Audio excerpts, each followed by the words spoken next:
नमस्कार दोस्तों, आज हम देश की सबसे बड़ी कंपनी टाटा ग्रुप के बारे में जानेंगे। गाड़ी से ट्रैवल करते हैं, टाटा मोटर्स, ढेर सारी गाड़ियां हैं उनकी। अगर आप फ्लाइट से ट्रैवल करते हैं, विस्तारा एयरलाइंस और अब एयर इंडिया भी है। अगर आप होटलों में रुकते हैं, ताज होटल्स टाटा के हैं। जो आप कपड़े पहनते हैं, टाटा का फैशन ब्रांड है वेस्ट साइड। जो आप ज्वेलरी पहनते हैं, तनिष्क टाटा का है। जब आप चाय पीते हैं, टाटा टी। यहाँ तक कि खाने में जो नमक डलता है, टाटा सोल्ट। इसके अलावा Tata steel, Tata power, Tata consultancy services. आप यकीन नहीं करोगे दोस्तों, 100 से ज्यादा कंपनीज हैं टाटा ग्रुप के अंदर। तो कोई हैरानी की बात नहीं है कि टाटा आज के दिन इंडिया के one of the most famous और मोस्ट सक्सेसफुल कंपनीज में से है। लेकिन क्या आप जानते हैं ये कंपनी रातों रात इतनी बड़ी नहीं बन गई। इसे 200 साल का समय लगा था। सही सुना आपने, 200 साल। आज के इस वीडियो में दोस्तों आइए जानते हैं इंडिया की सबसे पुरानी बिजनेस फैमिली की दिलचस्प कहानी। क्या है राज टाटा का? Tata Group has pioneered multiple industries in India and remains a market leader in most of them. It was Tatas who introduced a number of firsts. The first, Tata Day, the first live with pay. I would prefer to live with the knowledge I have of upholding the values that we have and that we've tried to uphold through these years, rather than say that I've grown at 3 times the rate that we have. हमारी कहानी शुरू होती है दोस्तों साल 1822 में। आज से एग्जैक्टली 200 साल पहले गुजरात में एक गांव में एक पारसी प्रीस्ट के घर में एक लड़के का जन्म होता है, नसरवानजी टाटा। बचपन से ही ये बड़े रेस्टलेस रहे थे, बेचैनी थी इन्हें कुछ बड़ा करने की। कहा जाता है कि अपने गांव में इकलौते ऐसे आदमी थे जो बड़ा स्ट्रांगली फील करते थे कि मुझे अपने गांव से बाहर जाकर कुछ करना है। इनका मानना था कि इनकी डेस्टिनी है। इसी रीजन से सिर्फ 20 साल की उम्र पर ये अपना गांव छोड़कर मुंबई शिफ्ट हो जाते हैं, कोई नया बिजनेस शुरू करने की कोशिश। फैमिली को लेकर मुंबई शिफ्ट हुए थे और कॉटन ट्रेड से काफी आकर्षित हुए। देखते ही देखते जल्द ही अपना खुद का कॉटन एक्सपोर्ट का बिजनेस चला रहे थे। बिजनेस से जितना भी पैसा आता, इन्होंने इंश्योर किया कि अपने बेटे की एजुकेशन पर खर्च करें। ये कोई कॉम्प्रोमाइज नहीं करना चाहते थे इस चीज पर। इसीलिए इन्होंने अपने बेटे जमशेद जी को बेस्ट एजुकेशन दी। उस वक्त इसका मतलब था इंग्लिश में एजुकेशन दे। तो अब नसरवानजी का जो कॉटन बिजनेस था वो अच्छा चलने लग रहा था। और कुछ साल बाद जब जमशेद जी 18-19 साल के हुए, उनकी एजुकेशन खत्म हुई, तो उनके पिता ने डिसाइड किया कि अब इन्हें बिजनेस एक्सपेंशन के लिए हांगकांग भेज देते हैं। आज के जमाने में ये चीज बड़ी आम बात लगेगी कि कोई बिजनेसमैन अपने बेटे को दूसरे देश में भेज रहा है बिजनेस एक्सपेंशन के लिए। लेकिन दोस्तों याद रखिए, ये साल 1859 था। एयर ट्रैवल इन्वेंट होने में अभी भी 55 साल बाकी थे। उन दिनों में बड़ा ही लंबा जहाज से सफर तय करना पड़ता था। तो 1859 में जमशेद जी जब सिर्फ 20 साल के थे खुद, उनके पिता ने उन्हें इस मिशन पर भेजा कि हांगकांग में जाकर एक ऑफिस सेटअप किया। इंटरेस्टिंगली जमशेद जी भी अकेले नहीं थे, इनकी ऑलरेडी शादी हो चुकी थी, इनकी एक बीवी थी और एक बच्चा था। तो बिल्कुल भी आसान डिसीजन नहीं था ये, अपने पूरे परिवार को लेकर किसी दूसरी कंट्री शिफ्ट हो जाना, वहां पर बिजनेस करने की कोशिश करना। लेकिन जमशेद जी में भी बहुत उत्साह था और ये भरपूर तरीके से सक्सेसफुल हुए। 65 साल की अपनी जिंदगी में जमशेद जी ने 3 अलग अलग कॉन्टिनेंट्स पर काम किया। इंडिया में ढेर सारी नई कॉटन मिल्स खोली, उनके मालिक बने। इसके साथ ही साथ इंडिया की पहली स्टील फैक्ट्री की कंस्ट्रक्शन शुरू करी और इंडिया का पहला 5 स्टार होटल खोला। ये होटल एक्चुअली में इंडिया का पहला होटल था जिसमें इलेक्ट्रिसिटी थी, जिसमें बिजली आती थी। क्या आप गेस कर सकते हो कौन सा ये होटल? वीडियो पॉज करके 2 सेकंड सोचो। सही जवाब है मुंबई में द ताज महल होटल। आज के दिन तक ये इंडिया के one of the most prestigious hotels में से आता है। साल 1904 में जब जमशेद जी टाटा का देहांत हुआ, अपने पीछे वो एक ऐसी लेगेसी छोड़कर गए जिसे आज तक मैच करना बहुत मुश्किल है। और मैं ये सिर्फ बिजनेस के सेंस में नहीं कह रहा हूँ। आज के जमाने में एक प्रॉफिटेबल बिजनेस बनाना तो बड़ी आम बात बन चुकी है। ढेरों आपको बिजनेसेस ऐसे मिलेंगे जो पैसे के लिए काम करते हैं। लेकिन जमशेद जी ने एक शानदार लेगेसी बनाई, प्रिंसिपल्स और एथिक्स की भी। कुछ एग्जाम्पल से समझाता हूँ। साल 1874 में जमशेद जी ने अपनी पहली कॉटन मिल की फैक्ट्री खोली नागपुर में। जिनका पहला एक्सपीरियंस था कॉटन ट्रेड के बिजनेस से हटकर कॉटन प्रोडक्शन के बिजनेस में आने का। तो जब भी आप कोई नया बिजनेस करते हो, नई प्रॉब्लम्स इनकाउंटर करते हो। इन्होंने देखा कि इनकी इस नागपुर की कॉटन मिल में जो मजदूर काम करने लग रहे हैं वो बड़े ही आलसी है। छोटे छोटे बहाने देकर वो एब्सेंट हो जाते हैं, दिन में काम करने ही नहीं आएंगे। और कोई भी एक ऐसा दिन नहीं हुआ जहां पर 100% अटेंडेंस देखने को मिली हो सारे मजदूरों की, सारे वर्कर्स की जो इस मिल में काम कर रहे हैं। अब आमतौर पर कोई बॉस क्या करता है ऐसी सिचुएशन में? अपने वर्कर्स को धमकाता, कहता कि टाइम पर आ जाओ नहीं तो फायर कर दूंगा तुम्हें, डराता, डांटने का काम करता। लेकिन इन्होंने इसका बिल्कुल उल्टा ही किया। इन्होंने देखा कि कोई तो रीजन होगा कि मजदूर इतने आलसी हो रखे हैं। अगर मुझे इन्हें और मोटिवेटेड बनाना है तो कोई लॉन्ग टर्म कम ह्यूमन सोल्यूशन सोचना पड़े। इन्होंने उनके लिए एक जनरल प्रोविडेंट फंड बनाया, ये इंश्योर करने के लिए कि रिटायरमेंट के बाद भी इन मजदूरों को पेंशन मिलती रहे। इसके अलावा इन्होंने एक इंश्योरेंस स्कीम स्टार्ट करी। अगर कोई भी एक्सीडेंट होता है किसी मजदूर के साथ तो उसकी मेडिकल कॉस्ट इस एक्सीडेंट की वजह से कवर करी जाएगी कंपनी के द्वारा। इतना ही नहीं, इसके अलावा इन्होंने फैमिली डेज रखे, स्पोर्ट्स डेज रखे, जिससे कि सारे मजदूर अपनी फैमिलीज को लेकर आए, एक दूसरे के साथ करीब हुए और उनमें एक कम्युनिटी की फीलिंग बने। ये सारी चीजें आपको सुनकर लगे कि आज तो बड़ी आम बात है ये, लेकिन याद रखिए कि किस जमाने में हो रही थी। बाकी दुनिया में 1800s के टाइम में वर्किंग कंडीशंस बहुत बुरी हुआ करती थी। इसके बाद की बात यहाँ पर ये थी कि ये खुद से खर्चा कर रहे थे इन सब चीजों का। अच्छा, फिर साल 1861 में क्या हुआ, अमेरिकन सिविल वॉर की शुरुआत होगी। इनडायरेक्टली ये जमशेद जी के बिजनेस के लिए एक अच्छी खबर। होता क्या था, इंग्लैंड ज्यादातर अपने कॉटन रॉ मटेरियल्स को अमेरिका से इंपोर्ट किया करता था, लेकिन चूंकि सिविल वॉर चलने लग रही थी, सप्लाई बंद हो चुकी थी। तो जमशेद जी ने इस मौके का पूरा फायदा उठाया और अपनी तरफ से कॉटन के रेट्स को डबल कर दिया, क्योंकि इंग्लैंड को इंडिया से ही कॉटन इंपोर्ट करना पड़ रहा था। इसी दौरान इन्होंने लंदन में जाकर अपना एक ऑफिस भी सेटअप किया और काम करने लग गए। 4 सालों तक इन्होंने भरपूर प्रॉफिट कमाया, लेकिन 4 सालों बाद अमेरिकन सिविल वॉर खत्म हो गई और अमेरिका से आने वाली सप्लाई वापस चालू हो गई। इसकी वजह से टाटा के बिजनेस पर बहुत असर पड़ा और वो लॉसेस में जाने लगे। इन्वेस्टर्स उनके पीछे भागने लगे कि हमें अपना रिटर्न दो, हमने जो पैसे इन्वेस्ट किए। जमशेद जी यहाँ पर डटे रहे। उन्होंने कहा वो मेक श्योर करेंगे कि सारे इन्वेस्टर्स को अपना रिटर्न मिले, बस थोड़ा टाइम मांगा उनसे। इन्वेस्टर्स ने उनकी ऑनेस्टी को देखा और उन्हें काम करते रहने दिया, लेकिन इन्वेस्टर्स ने कहा कि जमशेद जी को 20 पाउंड की मंथली सैलरी पर काम करना पड़ेगा, इवन दो वो कंपनी के मालिक। बड़ी ही बेइज्जती वाली बात थी उनके लिए कि वो कंपनी के मालिक होते होते भी अपनी कंपनी में ही as a fix salary employ काम करने लगे, लेकिन फिर भी वो डटे रहे। ये दिखाता है कि जमशेद जी कितने डेडिकेटेड थे अपने बिजनेस को लेकर। और पता है क्या दोस्तों, उनके पिता भी ऐसे ही थे। नसरवन जी का कॉटन वाला बिजनेस जब अच्छा नहीं चल रहा था, इन्वेस्टर्स अपने पैसे वापस मांग रहे थे, तो उन्होंने अपना घर बेच दिया था इन्वेस्टर्स के पैसे वापस करने के लिए। और दोनों केसेस में ये डिसीजन सक्सेसफुल निकला। नसरवन जी और जमशेद जी दोनों ने अपने बिजनेस को बचा लिया और साथ में अपनी रेपुटेशन को भी। इससे हमें सीख मिलती है कि अगर आपके अंदर पैशन, डेडिकेशन और स्किल्स है तो आपके सक्सेसफुल होने के चांसेस कहीं ज्यादा बढ़ जाते। सो जमशेद जी के कई सपने थे जो अपने जमाने के लिए रेवोल्यूशनरी थे।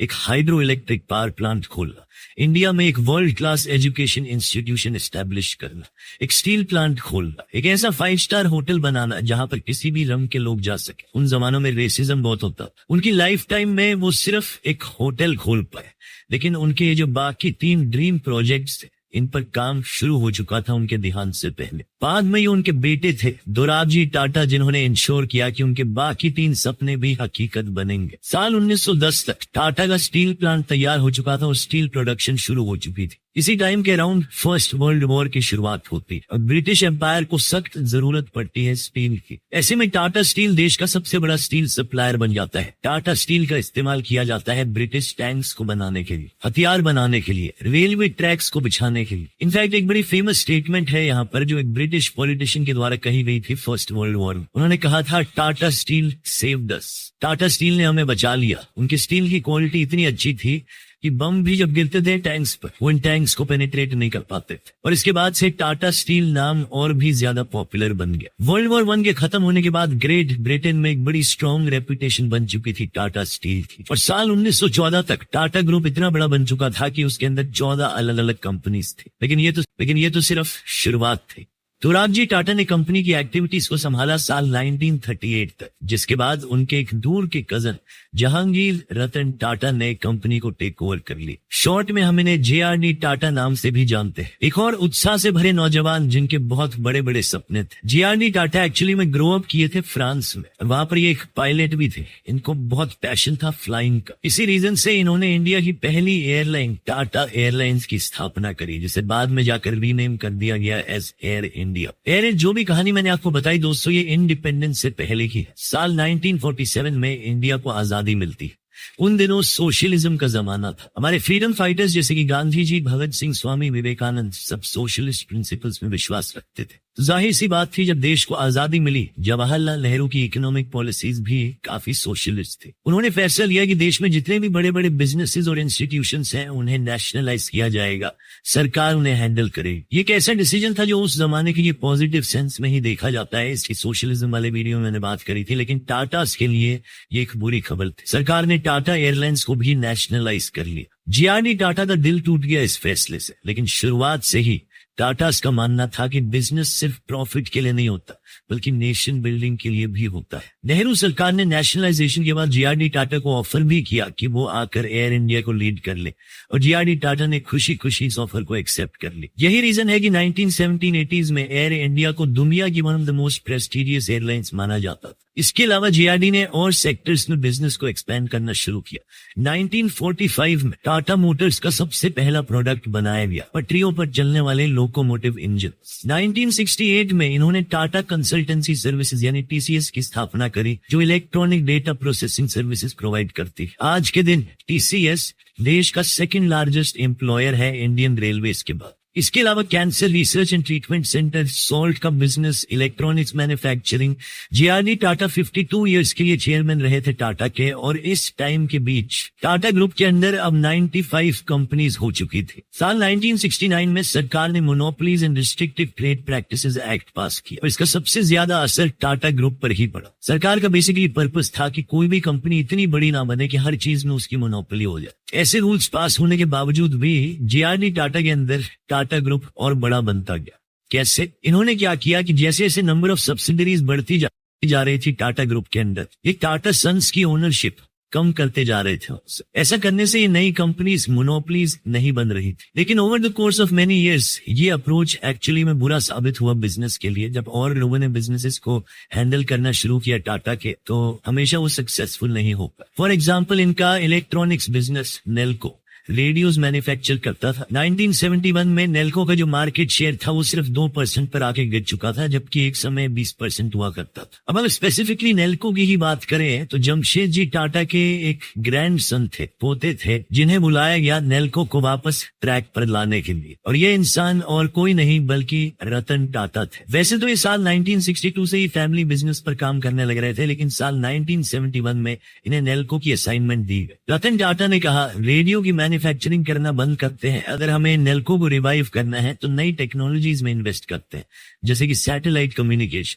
और 3 साल के अंदर अंदर बिजनेस टर्न अराउंड हो गया और 1975 तक नेल्को का मार्केट शेयर वापस 20% पर आ गया था। अनफॉर्चुनेटली इस टाइम के दौरान इमरजेंसी घोषित करी गई और इससे नेल्को के बिजनेस पर वापस एक बुरा असर पड़ा। इवेंचुअली उसकी वजह से इसे शट डाउन होना पड़ा। लेकिन पता है क्या दोस्तों, कुछ ऐसी ही कहानी है नागपुर की उस कॉटन मिल की, जिसे जमशेद जी के द्वारा सेटअप किया गया। रतन टाटा को रिस्पॉन्सिबिलिटी दी गई कि उसे रिवाइव करें वो, और ये मिशन भी सक्सेसफुल होते होते रहे। लेकिन इस पॉइंट तक आते आते सीनियर मैनेजमेंट ने देख लिया था कि रतन टाटा कितने केपेबल। इसी रीजन से साल 1991 में उन्हें अनाउंस किया गया as the successor of JRD Tata, और उन्हें बना दिया गया the chairman of Tata group. 1991 दोस्तों वही साल था जब इंडिया के फाइनेंस मिनिस्टर मनमोहन सिंह जी ने अनाउंस किया था कि इंडिया लिबरलाइज हो रहा है, अपने मार्केट को बाकी दुनिया के लिए खोल रहा है। सडनली इंडिया ने सोशलिस्ट मॉडल को छोड़ा और कैपिटलिस्ट मॉडल की तरफ मुड़ने लगा। कहा जाता है कि उस वक्त इंडिया की इकोनॉमी को बचाने का ये इकलौता तरीका था। टाटा ग्रुप के पर्सपेक्टिव से देखा जाए तो ऐसा होता देखकर रतन टाटा ने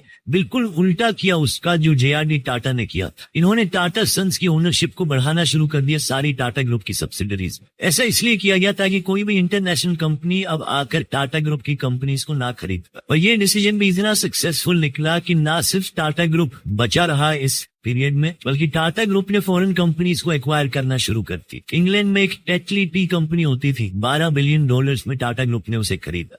यूरोप में एक स्टील जायंट था कोरस्कर, टाटा ग्रुप ने उसे खरीद लिया। एक और ऐसी ही इंटरेस्टिंग कहानी है Jaguar land rover company, car manufacturing company UK की थी, लेकिन जब बात करी जा रही थी इस कंपनी को बेच दिया जाए तो इस कंपनी के वर्कर्स ने कहा कि हम खुद चाहते हैं कि टाटा कंपनी हमारी कंपनी को टेक ओवर करे। जैगुआर लैंड रोवर को 3-4 कंपनी से ऑफर्स मिले थे, तो इन 3-4 कंपनीज में से इस कंपनी के वर्कर्स ने टाटा को चुना। ये एक लग्जरी ब्रांड था, लेकिन इसका मतलब ये नहीं था कि टाटा अपने ग्रास रूट लेवल कस्टमर्स को भूल गया। नवंबर 2003 में कहा जाता है कि रतन टाटा ने एक फैमिली को देखा स्कूटर पे ट्रैवल करते हुए। 4 लोग एक ही स्कूटर पर फंस के बैठे हुए थे, बारिश होने लग रही थी, बड़ी मुश्किल तरीके से वो किसी तरीके से मैनेज कर पा रहे। 5 साल बाद रतन टाटा ने टाटा नैनो कार लॉन्च करी और लॉन्च करते वक्त उन्होंने एक कहानी सुनाई। टाटा ग्रुप का मानना है कि उनके बिजनेस की कोर फिलॉसफी है सोशल अपलिफ्टमेंट।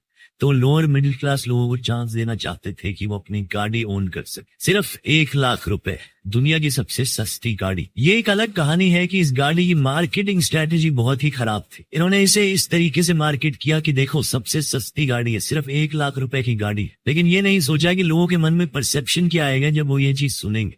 कौन इस गाड़ी को खरीदना चाहेगा? अगर कोई इस गाड़ी को खरीदेगा तो आसपास के पड़ोसी लोग क्या बोलेंगे कि ये देखो ये तो कितने चीप लोग हैं जो सबसे सस्ती गाड़ी खरीदे। एक बहुत बड़ा मार्केटिंग फ्लॉ था यहाँ पर, लेकिन टाटा का फोकस ब्रांडिंग स्ट्रेटेजीज में कभी इतना रहा नहीं। ये चीज आप इस फैक्ट में भी देख सकते हैं कि कई ऐसे इंस्टीट्यूशंस और बिजनेसेस खोले टाटा ने जो टाटा ने अपने नाम पर नहीं रखे, जैसे कि इंडियन इंस्टीट्यूट ऑफ साइंस, और जो नागपुर में कॉटन मिल की मैं बात कर रहा था वो एम्प्रेस मिल था उसका नाम। और ये नाम रखा गया था क्वीन विक्टोरिया के कोरोनेशन को कमेमोरेट करने के लिए। ताज होटल जो ब्रांड है इसमें भी टाटा का नाम कहीं पर नहीं आता है। और जमशेदपुर जो शहर है जो जमशेद जी टाटा के नाम पर रखा गया है वो एक्चुअली में टाटा ने खुद से नहीं रखा था, बल्कि जो ब्रिटिश वाइसरॉय ऑफ इंडिया थे उस वक्त के, उन्होंने ये नाम रखा था। तो ये थी बहुत ही दिलचस्प कहानी दोस्तों टाटा ग्रुप की।